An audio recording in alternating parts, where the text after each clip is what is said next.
Hello, my name is Jacob Bennett and welcome back to Aurora 4X. Last episode we did some technological research and this is going to allow us to scan other planets. However, to do that we need to design a ship, and to be able to design a ship, well, let me go through how we do that. So first of all, a ship cannot fly without engines, so we're going to go to this tab which is Create Research Projects. That's going to come up anytime unless I research a certain technology, but we want to create an engine. Now, we already have the conventional engine technology, which is completely fine. So this is the regular conventional engines. Now, this game does not work like real life. You don't have to go into orbits and everything. You just go straight there, which is why everything's going to seem a bit fast. Now, there's something that we need to know. If we do not have certain parameters on our ship, it will be labeled as a military engine. Well, this engine design will be labeled a military engine. What that basically means is it will require maintenance, because military stuff requires maintenance, whereas if we go within these certain boundaries, which is the fuel efficient boundaries, then it will be labeled as a commercial engine. Because obviously the military engines are stupidly inefficient but stupidly powerful, whereas the commercial ones, like you see on aircraft, like commercial aircraft, are more fuel efficient and providing less power, which is why they're so big. So one of the parameters means that we have to turn our engine power down to 50% or less. But if you see, our fuel consumption goes down to 0.18, so that's I don't know what that is in fractions, but yeah. So if we half our engine power, we divide our fuel consumption by at least 5-fold. So that's one of the requirements for a conventional engine. And then the second requirement is we need to have this thing as 25 hull size. Now, hull size translates to how heavy the engine is. And if we increase the hull size, the engine's going to be bigger and it's going to be more efficient. So a tiny engine is inefficient, but a huge engine can be made to be stupidly efficient. So down here we can drop the fuel consumption by half, which is very nice. But we're going to go with the limit. So as you can see down here, instead of military engine, it's conventional engine. I mean, commercial engine, yeah. And I think that's all we can do, yes. So we've now got an engine which is commercial. If we look over here, it has 2.5 EP, which is engine power, which will translate in some sort of formula, which I need to work out, into speed. And also, we've got fuel use per hour, which is worked out, and then this goes into a handy comparison thing, which is fuel consumption per engine power hour, which is currently 0.133, which is excellent.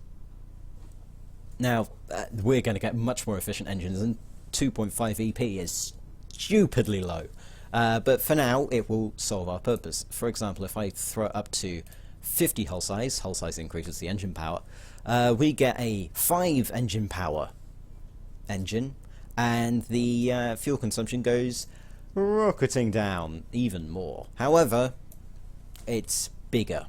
It's twice the size. However, it's twice the size, has the same, has twice the engine power, but the fuel consumption per engine power hour is lower, so it's more efficient. I think I've got my point around now. Let's actually build this thing. So I'm going to do the smaller one, or maybe I'll do the bigger one.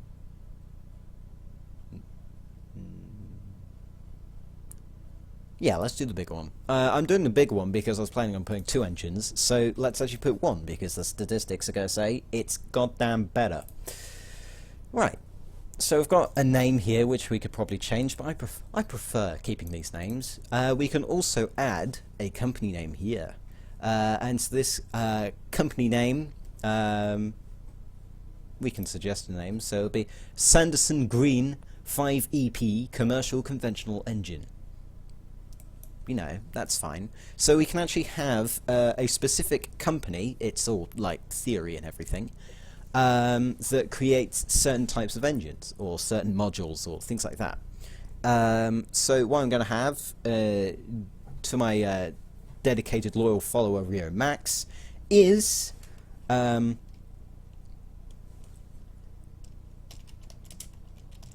Max Corp, or Max Incorporated. There we go. Or Rio Max Corp. That's really bad, but you know, Max Corp. I prefer Max Corp. Max Inc. rather. Max Incorporated. Good. Right, we've got a thing. Actually, Max Chemical Limited. There we go. It's even better. Max Chemical Limited. For our commercial conventional engine, because conventional engines are chemical. That's fine. So we can create, and this will create a research project for us. So if we close this and we go into research, go over the relevant tech tree, which is going to be power and propulsion, and we can see, or we can't see.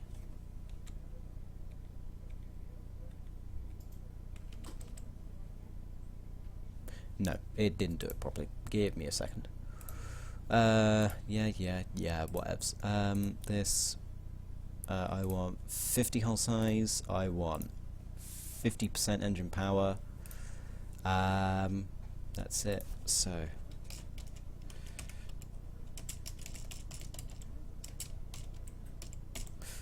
Right, there we go, create.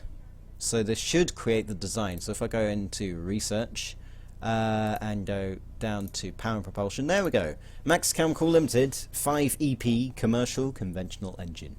Cool. I'm just going to get rid of the create the research thing because it's in the way. And we're going to give this to one of our lucky scientists, and that's probably going to be Kian Morgan. So we're actually going to cancel his project temporarily. We're going to say, hey, research this. You could probably do it within a few seconds, but that doesn't matter. And then get that, and then we'll add the, whatever was on that, the energy spinal mount. And then we can queue that. So whenever you're researching, it will maintain its research progress. So that's good. So that'll be done 19th of February. Oh, so that's going to be in 18 days. Excellent.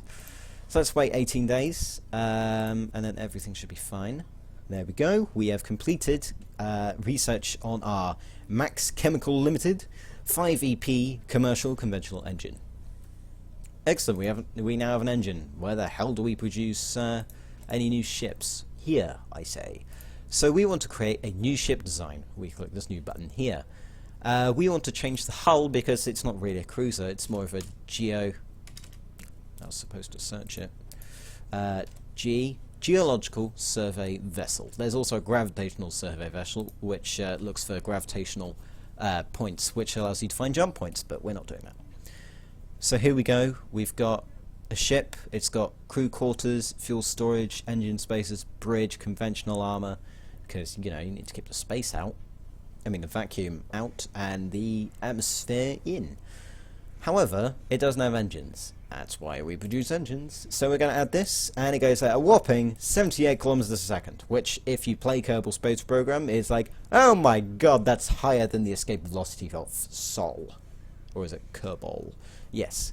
And it can go on, it can go 31.8 billion kilometers, which is also known as, well, if you go kilometers, then megameters, then gigameters. So that's 31.8 terameters, if you use the proper way of doing it, which translates to 4,713 days at full power, which is very nice. We need the creme de la creme, which is the reason why this thing is being built, which is the Geological Survey Sensor. So this will generate 1 survey point per hour, I believe. Yep, here we go. and there's an amount of survey points you need on an object to be able to scan it and find out what's in it. Okay? Yeah? Cool. We want to rename this ship. So this is the ship class. It will say GSV in front of it to say that it's a geological survey vessel, or something like that. It's instead of HMS or USS or anything like that. So we want to name this something inspirational, something... It's the first ship we've created using these technologies. So I'm going to go for... oh. Let me think of that later. I'll think of that on the go. So our conventional armour amount has increased to 10.3 times the amount of conventional armour. Because we've gotten bigger, and now we're down to 71 kilometers a second, and we're down to 28.9 terameters worth of range. I think our fuel efficiency is still the same, so that's nice. However, if you look here, deployment time is 3 months. This ship is going to be out for years, so we probably want that 120 months, which equates to 10 years. Which is, you know, under what the minimum, the maximum amount of days it can go. But yeah. So now it's got all the supplies and crew and things like that to be able to last 120 years. What happens after 120 years, you say? The crew don't start dying. No. Their morale drops and then they're ineffective at doing their job. And we don't want to have to come back from the edge of space every 3 months to, you know, refuel. We basically have a range of 1.5 months. If anyone can figure that out, please do. But it's not really necessary. I mean, Steve could do it because he's like maths genius or something. But anyway, our speed has decreased, our range has decreased, basically our tonnage has increased, which means we're going to have to upscale our shipyard to be able to build this thing. That's fine though. Right, so let's rename this ship. What should we call this thing? It's not the sprightliest thing in the galaxy. Well, it currently is. I was thinking of naming it Hermes, but no. I'm going to name it the Eve class vessel after the name of the first human, the first female human in existence. So that could be interpreted many ways. They actually called the first human through evolution called Eve, because, you know, you have to go with biblical references. But in the Bible, it's Adam and Eve who are the first two humans created by God.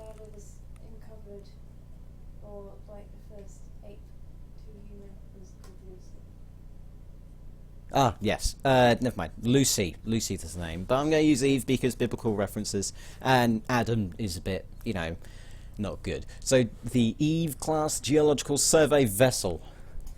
That's fine. Right. Are you going to edit that bit out? Probably, if I can be bothered. So we've got this Eve class geological survey vessel. We don't have to do any saves or anything. We've automatically got the blueprint. But now we can build it. Or we could, if we had a shipyard big enough to be able to do so. So if we go to manage shipyards and we look here, the capacity per slipway, and it's got 1, is 1,000 tons. Now that may seem a lot, but our ship is 3,900. So we're like way out of the way. So what we want to do is we want to increase the ton capacity of this ship by 4,000. Yeah, so what we want to do is we want to add ton capacity per slipway, and I'm just gonna add 5,000. So the build cost is 120, and it shows us the amount of resources it will take. So 600 uranium and 600 neutronium. These are weird names. And it shows us how much we've got in stock. That's fine. We've got a 19,000 uranium, which is essentially iron, but yeah. So this should get our capacity per slipway up enough so that we can build our first ship. So we'll set that activity. And that will be finished 5th of December in 4 years. Wow, wonderful. That's really long. Jeez. That's stupidly long. It's fine though. It's completely fine. Yes. Fine. Let's check our tech for a second. Let's see if we've got anyone who can get some more research labs. No. That means I'm going to be clicking this button for quite a while. Oh, we've got our research completed. Max Simmons has finished the advanced scanner. Actually, we're going to modify our ship design. I think it's here. So if we go to design view and we take away this geological survey sensor and we give it the oh, hang on. I thought I did the improved one. Oh no, that's still on the way. Never mind. I don't know what I'm thinking. Right, Max Simmons has completed something in sensors and fire control. His other guy is doing the other sensors and fire control thing. That's fine. What do we want you to do? Well, we've got a 20% bonus, so you may as well do something useful.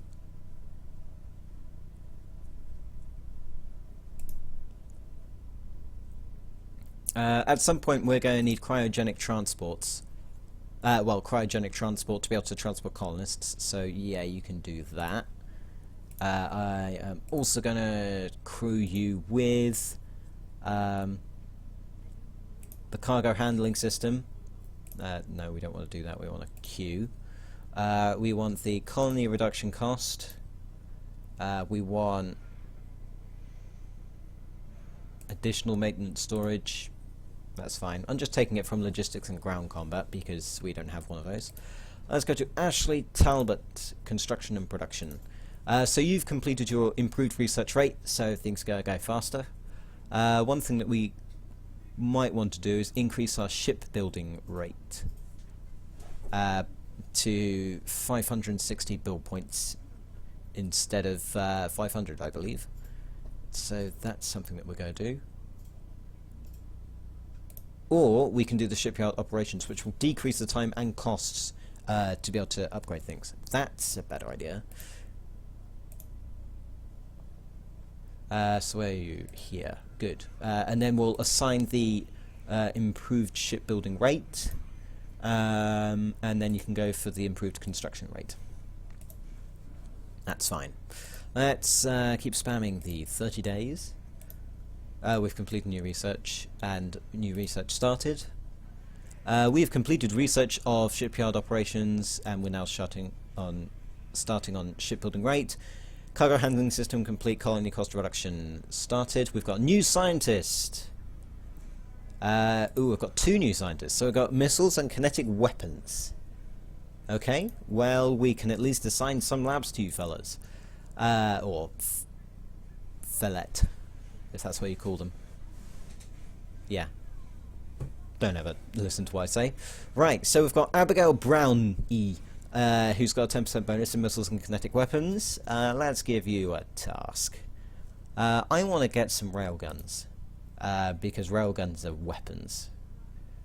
Unless I can think of something else. No? Not thinking of anything. Right, let's go with a 10 centimeter railgun. Alternatively, we can increase their... No, railgun. Increase railguns. So I'll assign 5 research labs, and that means we can now hit the auto turns button. Look at what this does.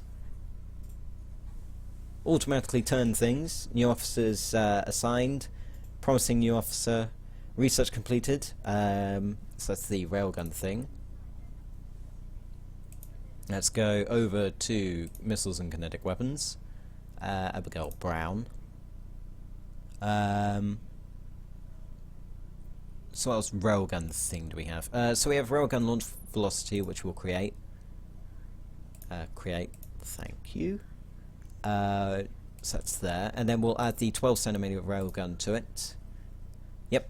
And then we'll just keep doing that. Let's continue.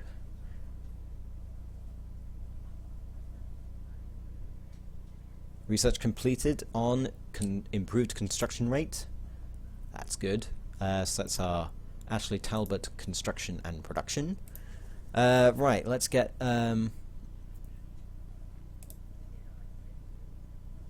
What do we want? We want our mining production increased, probably. Or do we want research? Let's increase research, because research is always fun. We'll just have you continually upgrading our research so that we're stupidly fast. Yes, this game is going to be completely unbalanced because I started with 8 billion people. I'm going to say that a lot. So that's going to be completed on the 9th. Wow, that's quick. Oh no, with an extra year. That's fine. Continue. Yes, yep, continue. Thank you. Research completed again. So this is the 1st of April 2029. It's been 3 years since we discovered Trans-Newtonian technologies, and well, we've got quite a stockpile. I'll have you know, we've got tons of stuff. You're 50% done, so you just need another few years to be able to finish what you're doing, Mr. Shipyard.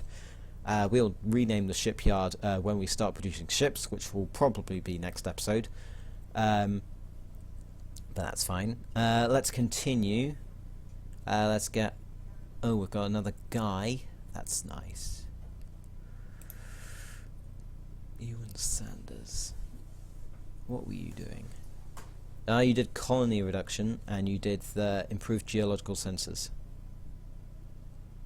Oh no, you did the improved sensors. Let's get you back into sensors and fire control, and let's get... Where is it? What's this signal strength?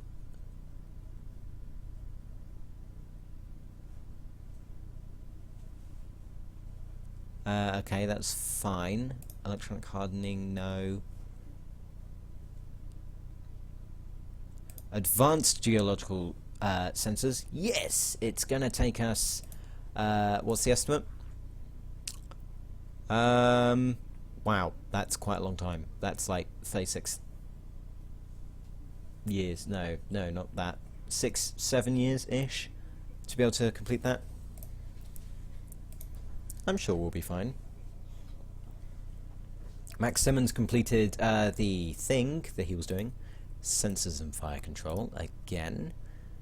That's power propulsion. We don't actually have one of those, so we may want to start researching some more stuff. So we can unlock a new engine, which is the nuclear thermal engine. Provides 5 power per hull size of engine. Excellent. Right, we'll assign that. Then what we'll do, every time we research a new piece of engine technology, we will increase the minimum power modifier, the maximum power modifier, the fuel consumption. Yeah, okay. That's what we'll do, and it will take quite a while. Yeah.